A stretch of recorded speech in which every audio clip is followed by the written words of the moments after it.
শিক্ষামন্ত্রী যে ব্যবস্থা করলো 1 মাস আগে সে সব সিলেবাস এক করে দিয়েছে। শিক্ষামন্ত্রী যেভাবে ভয় দেখাইতেছে এতে বাচ্চারা অনেকই দুর্বল হয়ে গেছে, এদের হার্টও নাকি দুর্বল হয়ে গেছে। একটা কঠিন করে পড়ায় রেজাল্টের চেয়ে ও হেসে খেলে যেটুকু রেজাল্ট যেরকমই করলো ওতে আমরা সন্তুষ্ট। মাদের কোনো কষ্ট নাই।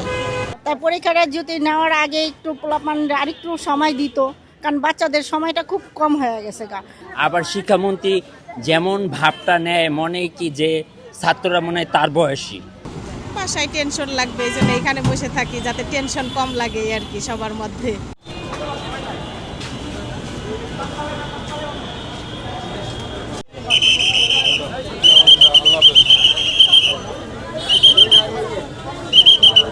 আজকে প্রথম দিন একটু যানজট হবেই প্রথমত, আর দ্বিতীয়ত ওরকম এখন শুধু যে স্কুল গভর্নমেন্ট এবং কি কলেজ গভর্নমেন্টের দোষ দেওয়া হবে তাও না, গার্জিয়ানদেরও একটু অবহেলিত আছে। দেখা যায় সময় করলেই আমার মনে হয় ভালো, কারণ আমরা কাছাকাছি বিধায় তারপরেও 7:30টার দিকে বের হওয়ার চেষ্টা করেছি, যেহেতু রাস্তায় যানজট ওই হিসেব করে।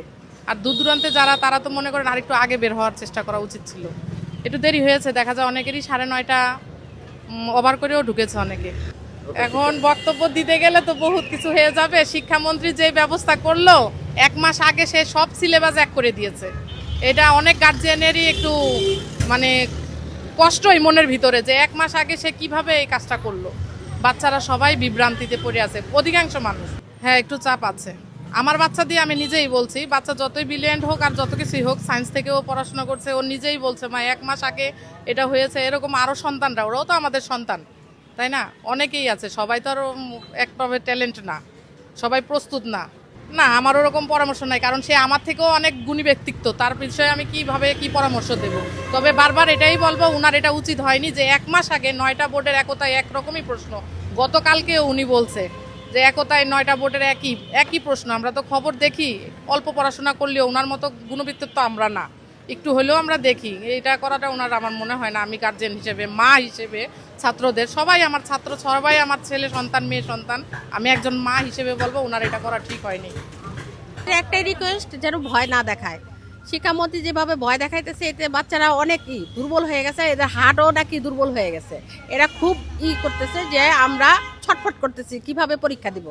এই ভয়টা যেন মন্ত্রী না দেখায়, এটা আমাদের আর কি প্রার্থনা, এটা অনুরোধ, যেটাই বলেন। এটা আমাদের খুব রিকোয়েস্ট করলাম আমরা গার্জিয়ান হিসাবে, যে আমার বাচ্চাদের যেন ভয় না দেখায়। ওই যে বলতেছে সিসি ক্যামেরা লাগাই দিবে, ঘাড় ঘুরানো যাবে না, বিভিন্ন দেওয়া আছে। তো বাচ্চারা তো একটু তো না হইলে তো হবে না। ফ্রি ভাবে যদি পরীক্ষাই না দিতে পারে, তা বাচ্চাদের মন মানসিকতা কিভাবে বিকাশ পাবে আর কিভাবে তারা লিখবে? আর কোনো বাচ্চাই তো আমরা এমনভাবে গড়ে তুলি নেই যে তাদের প্রত্যেকটা টিচার আছে, তা পড়াশোনাও তারা ভালোই করতেছে মাশাআল্লাহ, কিন্তু তাদের এই যে বাড়তি একটা ভয় দেখানো, এই ভয়টা যেন না দেখায় মন্ত্রী, মানসিক চাপটা যেন না থাকে। এটাই আমাদের সবার আর কি মন্ত্রীর কাছে প্রার্থনা, অনুরোধ, যেটাই বলেন। পুরো সিলেবাসে পরীক্ষাটা তো নিছে, তাই পরীক্ষাটা যদি নেওয়ার আগে একটু পোলাপান আরেকটু সময় দিত, কারণ বাচ্চাদের সময়টা খুব কম হয়ে গেছে গা। আর সিলেবাসটা পুরো এর আগের বার গেছে শর্ট সিলেবাসে পরীক্ষাটা, আর এবার কিন্তু পুরো ফুল সিলেবাসে পরীক্ষাটা।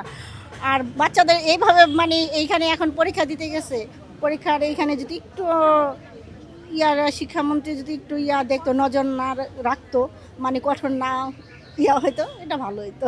যদি আগের থেকেই করতো এটা ভালো হইতো, কিন্তু এখন নতুন করে নিয়মটা করছে, এটা তো ঠিক হয়নি। যেহেতু এটা 2027 সালে যারা পরীক্ষার্থী তাদের জন্য এটা করতো, কিন্তু এখন যে 26 সালে সরকারও আসছে নতুন, তো নতুন অবস্থা নতুন পরীক্ষার্থী করা উচিত ছিল, এটা তো করা উচিত নয়। এটা আরও 27 সালে যারা পরীক্ষার্থী তাদের জন্য করতো, এদের জন্য আগের সিলেবাসটা রেখা দিত। সরকার এটা ভুল করছে না। আবার শিক্ষামন্ত্রী যেমন ভাবটা নেয় মনে কি যে ছাত্ররা মনে হয় তার বয়সী, তার তো উচিত ছিল যে ছাত্ররা আরও উৎসাহ দেওয়া, যে এইবার তোমরা যারা আগে পরীক্ষার্থী ছিল তাদের জন্য আগের সিলেবাসই থাকো, কিন্তু যারা নতুন আছে তাদের জন্য নতুন সিলেবাস, এরকম চিন্তা ভাবনা করতো। কিন্তু তারা ভয় দেখায়, দেখায়, এরপরে 3 মাসের ভিতরে নতুন চেঞ্জ করে দেয়, এটা তো ঠিক না। এটা তো ছাত্রদের মানসিক চাপ দেওয়া হইলো। পড়াশোনা তো দূরের কথা, তারা মানসিক চাপেই পড়ে থাকবে। এত কষ্ট করে বসে আছি, আমার মেয়েটা ভালো রেজাল্ট করুক, ভালোভাবে পরীক্ষা দেও, রিল্যাক্সে থাকো, পাশে আছি, তার কারণ আমার অনেক স্বপ্ন আছে আমার মেয়েটাকে নিয়ে, বুঝছো? কষ্ট হইলেও কষ্ট মনে করি না। তারপর আমি এই যে বাসা থেকে ভোর 6টা বাজে উঠছি, ওর পাশেই ছিলাম। ওরে সকালে উঠাইছি, নামাজ পড়াইছি, ডিম সিদ্ধ করছি, দুধ জ্বালাই দিছি, কেক এনে দিছি, খাওয়াইছি, তারপর মাথাটা আশ্রয় দিছি, ওরে বুঝাইছি রিল্যাক্সে পরীক্ষাটা দিবা, কোনো টেনশন করবা না, এদিক ওদিক তাকাবা না। হ্যাঁ, এর স্বপ্ন আছে যে তোমার ভবিষ্যতের চিন্তা তুমি করো, তুমি সামনে আগাবা, ওই চিন্তা আছে। আর বাবার স্বপ্ন বেশি। আর অল ফ্যামিলি, মানে ভদ্র ফ্যামিলি, শিক্ষিত ফ্যামিলি, আর অল ফ্যামিলি ওদের নিয়ে একটা টেনশন আছে, স্বপ্ন আছে। কাজ করবেই তো হচ্ছে যে ইনশাল্লাহ পরীক্ষা ভালো দিবে, ওর প্রিপারেশন ভালো, বাকিটা আল্লাহ ভরসা, এই আর কি। কোন কলেজে ছিল? ও হচ্ছে শহীদ ফুলি স্মৃতি কলেজ। পরীক্ষা ব্যবস্থা পরিস্থিতি কেমন দেখেন? যানজট কেমন দেখেন? যানজট খুব একটা বেশি নেই, পরীক্ষাতে তো কিছুটা যানজট তো থাকেই, এটা স্বাভাবিক। আর ব্যবস্থাপনা ভালোই দেখছি। যেহেতু মেয়ে পরীক্ষা দিচ্ছে, চেষ্টা করব আশেপাশে হয়তো কোনো ছাউনির নিচে যাব। এটা অ্যাকচুয়ালি আবেগজনিত একটা বিষয়, যেহেতু হচ্ছে যে বাচ্চারা পরীক্ষা দিচ্ছে, আর হচ্ছে যে আমরা যাই তো সন্তানদের প্রতি তো সবার এটা দুর্বলতা থাকেই, এটাই স্বাভাবিক। আমার মেয়েটা একটু বাচ্চাদের চেয়ে আলাদা টাইপ, ওর পড়াশোনা ভালো লাগে না তেমন একটা। তার মধ্যে ওকে বিনোদন, স্কুলের টিচাররা খুব সহযোগিতা করেছে আমাকে, সব মিলিয়ে আর কি নিজেরাও আনন্দ দিয়ে যতটুকু পড়ানো গেল। আমার কাছে মনে হলো যে একটা কঠিন করে পড়ায় রেজাল্টের চেয়ে ও হেসে খেলে যেটুকু রেজাল্ট যেরকমই করলো, ওতে আমরা সন্তুষ্ট। আমি খুব একটা নার্ভাস না, কারণ আমার মেয়ের রেজাল্ট কীরকম হবে আমি মোটামুটি আইডিয়া করতে পারি, কারণ ওর বইগুলো আমি বেশিরভাগ পড়াই তো, সুতরাং ও কত দূর যাবে। আর আমাদের খুব একটা উচ্চাকাঙ্ক্ষা ওকে নিয়ে নাই যে একদম A+ পাইতে হবে বা এই টাইপের কিছু। আমরা চাচ্ছি ও একটা গ্রহণযোগ্য রেজাল্ট করলে আমরা খুশি, এই জন্য খুব একটা চাপের মধ্যে আমরা নেই। মাদের কোনো কষ্ট নাই, ছেলে মেয়ের ভালো রেজাল্টের জন্য মা বাবা কষ্ট করতে পারে।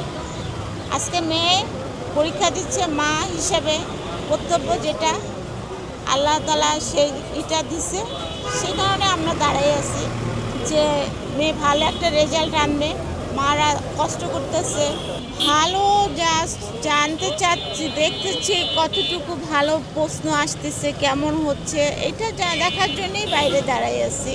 মনের শান্তির জন্য। শান্তি, হ্যাঁ, মনের শান্তিটাই আসল।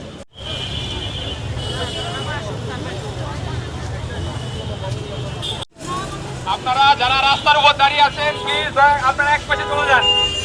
আপনারা